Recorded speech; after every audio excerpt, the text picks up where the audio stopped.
Hey, it's Craig.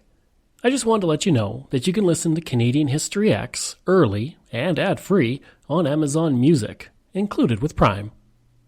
Greetings and welcome to another episode of Canadian History X.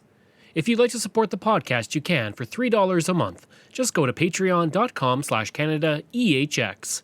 You can also donate to the podcast by going to CanadaEHX.com and clicking Donate. Don't forget, I have two other podcasts out there, From John to Justin and Pucks and Cups, which release every single week on all podcast platforms. Today, I'm speaking with filmmaker Daniel Schubert. He recently released a film through the National Film Board called Martha, and it follows his grandmother Martha as she relates her experience during the Holocaust. It's a wonderful film. It's on the National Film Board website and their app, and you can watch it free now. So I really encourage you to check it out. But let's get right to the interview. Looking at things that have been happening, especially recently, is it more important now than in many times in the past for us to remember the Holocaust and what happened? Absolutely. They say that 50% of millennials don't know or have little awareness of the Holocaust, which is a pretty major thing. So that fact, given with the rise of the alt-right and kind of neo-Nazism making a comeback, the greatest thing you can do is just keep driving home the facts and countering the misinformation, that's just kind of running rampant. Mm-hmm. Looking at that, is it important for Canadians to know that, the Holocaust isn't something that happened, well, it is something that happened in Europe, but that there's many people in Canada, even alive today, who dealt with it, who lived through it. It's not something completely foreign to Canadians? Yeah, absolutely. And, soon, who knows how soon, there won't be any survivors left, as is with humans will all eventually perish. Mm-hmm. But that's why it's so important while they're still alive to remind people that, like my grandmother's a living historical document.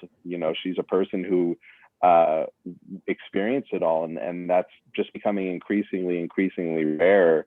And thank goodness for Steven Spielberg and the Shoah Foundation and all those people who did all these oral interviews with them. But you still need new stories. And like I said before, it's like they thought that in the 90s, once you got Schindler's List, which is this blockbuster phenomenon, you have the Shoah documentary, you have all these amazing pieces of art that people can consume and learn about the Holocaust, and you think we're good. It's, we've learned everything we need to learn. But then who would have guessed that Twitter and YouTube would be promoting conspiracy theory and echo chambers, and you need new stories to counteract that.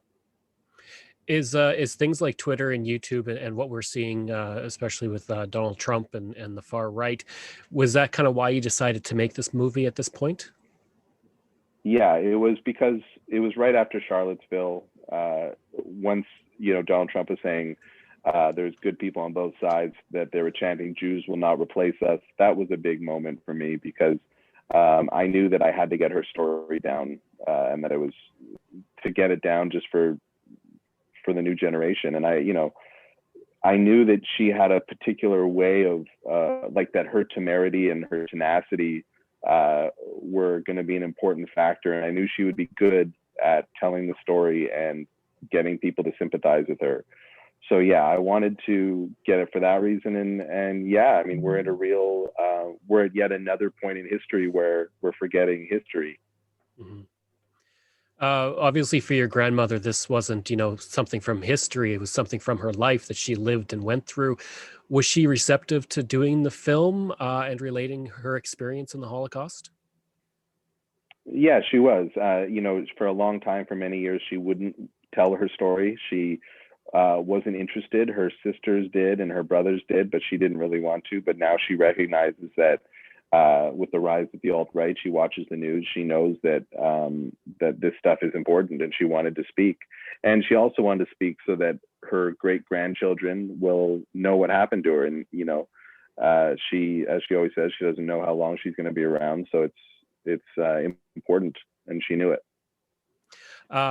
So growing up in a family where you did have a grandmother who went through the Holocaust, Was it always something that you knew about, or like you kind of just, you mentioned that she didn't really discuss it. Was it just something that wasn't really discussed too much in the family? Well, my grandfather was also in the Holocaust. He was in work camps, and Right. he would talk about it quite openly. He told me a story once about he had to dig his own grave. Him and a bunch of other prisoners had to dig their own graves, and then they were in a firing line, and the bullet missed my grandfather, and he fell into the grave that he built, that he dug, and stayed there for hours pretending he was dead with other dead people, and then that's how he escaped. So just unbelievable stories that people today can't even imagine. So I did grow up with those stories, but my grandmother wouldn't tell me stories really. She was more tight-lipped about it. But it was always hovering when I was a kid. The concentration camp, and I just knew that it was something that they went through, But I didn't realize, until I moved to Vancouver, when I didn't really meet many Jews in the suburb where I grew up. So I realized that I had a more unique upbringing. Although there is a big Jewish population in Vancouver, I wasn't a part of it. I was in the suburbs. One of the kind of, I guess, most powerful parts of the film was when your grandmother went to the museum. I'm guessing there was a Museum of Human Rights in Winnipeg, and went through all of the. Sorry. It was the Museum of Tolerance in Los Angeles. She lives in Los Angeles. Okay. Oh, okay. Yeah. So I guess, yeah. Was it tough? Was that kind of one of the tough parts for her to go there to essentially relive a lot of that and see a lot of the things that she remembered from her past? Well, what she said was, basically, when we got there and the docent was kind of leading us around, and she said, are you okay going through here? Are you okay? And she goes, I was there. I seen it all. I lived it. A museum exhibit isn't going to scare her off. She was there for the real thing. But the thing that she did say was when, there's a moment in the movie when she finds out that sometimes the gas chambers took up to 45 minutes to exterminate their victims. And that was not the rule, but that could happen sometimes. And when she heard about that, having her two younger brothers and her mom die in the gas chamber, she got very emotional. And that was a moment in the movie where it did, where I wasn't really the filmmaker anymore, and I had to really think, like, how is this affecting her learning this kind of information? Because that was really the only thing that she didn't already know, was that the gas chamber sometimes could take a long time to work. So that moment was hard. Was there any moments where it was particularly hard for you, other than, say, the museum, with your grandmother relating these experiences and what she went through? I know at one point in the film she does break down crying. So was it tough for you at times to kind of see your grandmother reliving that, going through those memories? Yeah, well, I mean, the moment in I didn't know that. There's a moment in the movie where she talks about her father and how he was alive when it was liberated, and I didn't know that. I always assumed that he had died in the concentration camps, but he was still alive. And she related that he worked, and when they weren't given any food, and when people would die, they would be forced to eat other prisoners, and that was so mind-blowing to me. I had no idea that happened. So there are little bits in the movie where I'm learning new information, and it's pretty shocking information. I mean, to imagine going through that, imagine knowing that about your parent, what happened to your parents. I mean, it's things that we could never imagine dealing with. Like, we'd be in trauma counseling groups forever, and it's just crazy. In the film, you kind of, like, it's not all just, dealing with heavy issues.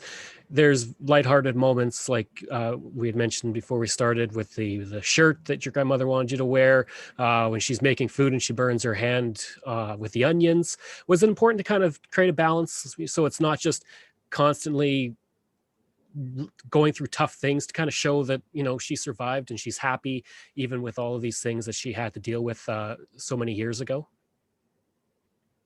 Yeah, definitely. And, we had made a decision to go in there and kind of do a cinema verite style documentary, where we're just kind of showing us interact, our natural interactions in her natural habitat. And yeah, it was, you know, I there's nothing wrong with showing some funny stuff in it, showing our natural way of speaking to each other. I just thought that it just would come across as more natural just to do what we would always do. And just because it's a Holocaust documentary doesn't mean that it has to be completely serious. That she's a hilarious person and she's a quintessential Jewish grandmother, and it's a lot of fun to watch her. So the first 5 or 10 minutes is a lot more lighthearted, but then it gets into some pretty serious stuff. Mm-hmm. And then you decided to use some historical recreation. Why did you decide to do that over top of some of your grandmother's narration? I guess that I just wanted to build these vignettes, just 3 different kind of sequences that kind of can bring people back into what it was like for her. I wanted to feel like it was from her perspective. You hear her voice talking over top of it, and you have these dreamlike images. And I just thought that that would be an effective way for people to feel like they were there, rather than just have a talking head tell you. Did COVID impact it much, the filming or the production?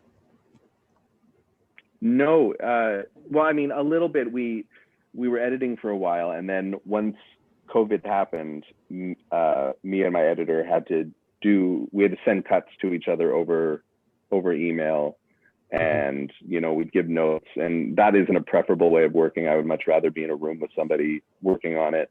So that was it was affected, but by that point the movie was pretty much done, so it was okay.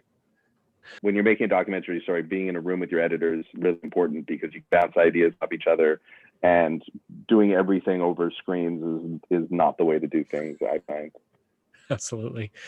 Now the film comes out on the 26th, so the 26th or the 27th. It comes out this week. 27th. 27th. International Holocaust Remembrance Day. Right. Wednesday the 27th. So it comes out on the 27th through the National Film Board. And people can watch it through the app and on the website and everything. What do you hope people get out of watching the film? What do you want them to learn from seeing the film? I want them to see that there's this woman who is small in stature, but has so much tenacity, is so strong and smart, how she's been through so much, yet wants to tell her story to impact the world and change things that are going on right now. I think it's really important. And I want this to get into the education system, because I think having an accessible person like my grandma is a good way to learn about the Holocaust, rather than just, I think it would be a great way to learn about the atrocities through her and her amazing personality.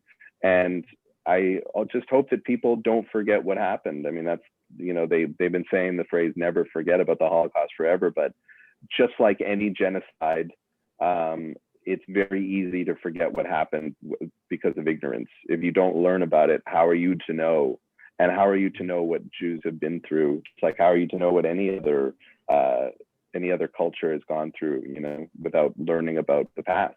And so it's just really important. I hope you enjoyed that interview with Daniel Schubert, and if you did, please leave a rating and review. If you like, you can email me at craig@canadaehx.com.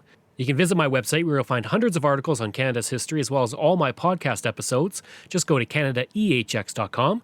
And again, you can support the podcast for as little as $3 a month. Just go to patreon.com/CanadaEHX, just like all of these wonderful patrons have. And I apologize if I mispronounce any names. Lori Ann Kirby, Gary Dolovich, Nick Zinri, Pamela Elder, Shannon Marshall, Clinton Martinez, Dimitri Shove, Aaron O'Hara Myers, Robert Dunseith, Todd Casey, Catherine Roy, Luke S., Vic Hedges, JP Bear, Jason Hall, Phil Maynard, Spencer M., and Iris Gray.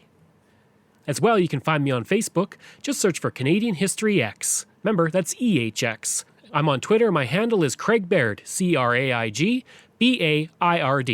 And don't forget, you can find me on Instagram. Just search for Bairdo37. Thanks. We'll see you again next time.